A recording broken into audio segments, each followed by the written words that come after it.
Is medical marijuana just a hoax? An excuse to smoke pot?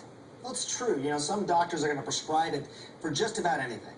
But when I dug into this, I also found something else. Serious physicians out there who think cannabis could become a real tool to fight all sorts of things, including cancer. Good job. Landon Riddle was a normal 2-year-old boy until he was diagnosed with leukemia. They told us he doesn't look sick, very sick to y'all, but he's on the brink of death. Doctors in Salt Lake City immediately started intense chemotherapy and radiation. But told us that he probably wasn't going to make it, that he only had like an 8% chance to live 24 to 48 hours. The chemo made him violently ill. He was in intense pain. He suffered nerve damage in his legs, and he went 25 days without eating.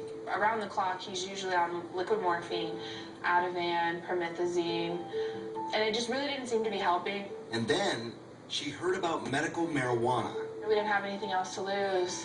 One chemical in marijuana, THC, is responsible for the psychoactive effects, or the high. It also combats nausea and pain. But another chemical, called CBD, seems to have additional benefits. Love you. In January, Landon began taking both as an oil.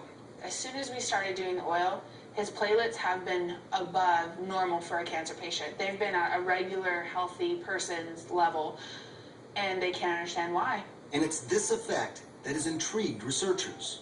In San Francisco, these researchers say that compound, CBD, can kill cancer cells and stop them from metastasizing in human cells and mice, at least in the lab.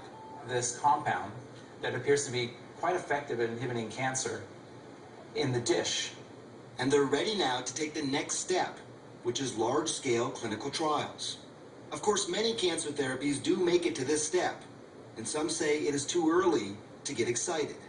So we're at a place now where there aren't enough data. We're beginning to gather more, and I think, as in so many things, people are now beginning to demand other treatment options.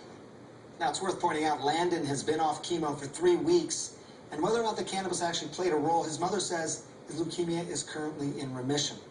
So is marijuana bad for you? That's the other question. Or can pot actually do some good? I traveled all over the world looking for answers to these questions, and you're going to see what I uncovered. That's Sunday, August 11th, 8 p.m. Eastern, right here on CNN.